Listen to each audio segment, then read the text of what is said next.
সেলুফা গ্রামের booth centre প্রথমে স্বাধীনবাজার high স্কুলের 2 নম্বর কোটায় ছিল। আপনার নাম? আমার নাম রহিমউদ্দিন বড়ভুইয়া এবং এই গ্রামেরই বাসিন্দা, সেলুফা গ্রামেরই বাসিন্দা। আপনার পুরো ঠিকানাটা বলুন। Dakshin Monpur part 10 Swadhinbazar GP, Sonai constituency. কিন্তু আমাদের ভোটার লিস্ট আউট হওয়ার পরে যখন বিএলও সাহেবের কাছে জানতে পারলাম যে আমাদের বুথ সেন্টার স্বাধীনবাজার 2 নম্বর সেন্টার থেকে বড়বাউরি এলপি স্কুলে চলে গেছে, এখান থেকে আমাদের গ্রাম থেকে প্রায় 5 কিলোমিটার দূর।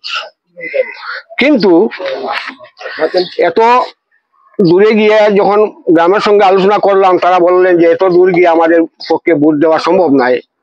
তখন আমরা গ্রামের সকলের সিগনেচার সংগ্রহ করি। তখন আমাদের বর্তমান সম্মানিত বিধায়ক করিমউদ্দিন বড়ভুইয়ার প্রতিনিধি খালেদ হাসান লস্কর মহাশয় বলিলেন যে গ্রামের মানুষ নিয়ে মিটিং করেছেন, এখানে অনেক সাংবাদিকও ছিলেন এবং গ্রামের সম্পূর্ণ মানুষ ছিলেন। তখন তিনি বলেছিলেন যে আপনাদের এইটা আমি মীমাংসা করে দিব। কয়েকদিন পরে যখন আমাদের এটা মীমাংসা হয় নাই, তখন আমরা কয়েকজন মিলে আমাদের সম্মানিত বিধায়ক করিমউদ্দিন বড়ভুইয়ার কাছে যাই। করিমউদ্দিন বড়ভুইয়া বলছেন এটা আমি অলরেডি ঠিক করে দিয়েছি, কিন্তু এইটা পোর্টাল না খোলা পর্যন্ত এটা হবে না। তখন গ্রামের মানুষ উত্তেজিত হয়ে বললেন যে মানে বিধায়কে আমাদেরকে ধামাচাপা দিতেছেন, চলো আমরা মন্ত্রী মহোদয়ের কাছে, পরিমল শুক্লবৈদ্যের কাছে যাই। তখন আমরা কয়েকজন গ্রামের মানুষকে সান্ত্বনা দিতে বা পুরা বিশ্বাস নিয়ে আমরা পরিমল শুক্লবৈদ্য মহোদয়ের কাছে যাই। পরিমল শুক্লবৈদ্য মহাশয় আমাদের যে দেওয়া অ্যাপ্লিকেশনের মধ্যে রিকমেন্ডেশন দিয়েছেন এবং বলেছেন যে এটা ডিসি মহোদয়ের কাছে দেওয়ার জন্য।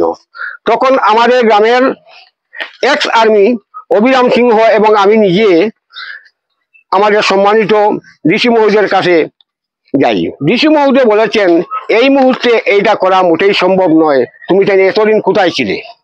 আমরা বললাম আমরা তো যোগাযোগ করেছি, আমরা গ্রামের গরিব মানুষ এবং গ্রামের মধ্যে অনেক মহিলা আছেন, বৃদ্ধ মানুষ আছেন, এত দূর গিয়ে স্যার আমাদের পক্ষে ভোট দেওয়া সম্ভব নয়। তখন ডিসি মহোদয় বললেন এই মুহূর্তে এটা করা সম্ভব নয়, এটা মোটেই হবে না। আর আমি তোমাদেরকে হাত জোড় করে বলছি যে তোমাদের এটা নির্বাচনের পরে হয়ে যাবে, আগামী নির্বাচনে এটা সংশোধন হয়ে যাবে। তখন আমরা আসে গ্রামবাসী সবাইকে এই বিষয়টি অবগত করাই। গ্রামবাসী তখন বলেন যে আমাদের ভোট হলো আমাদের মৌলিক অধিকার, এই ভোট থেকে আমরা বঞ্চিত হব না, আমরা ভোট দেব, কিন্তু এত দূর গিয়ে আমরা ভোট দিতে পারবো না, আমাদের ভোট আমাদের গ্রামে দিতেই হবে। এই বলিয়া গ্রামবাসী জমায়েত হয়ে আজকে আমার মিডিয়ার সমস্ত ভাইদিকে আনয়ন করেছেন এবং গ্রামবাসী একমতে উপনীত হয়েছেন যে আমরা ভোট দিব, কিন্তু এই সেন্টারে গিয়ে দেওয়া সম্ভব নয়, আমাদের পক্ষে গ্রামের অনেক বৃদ্ধ মানুষ আছেন। তাই এই বলিয়া আমার বক্তব্য এখানে শেষ করলাম।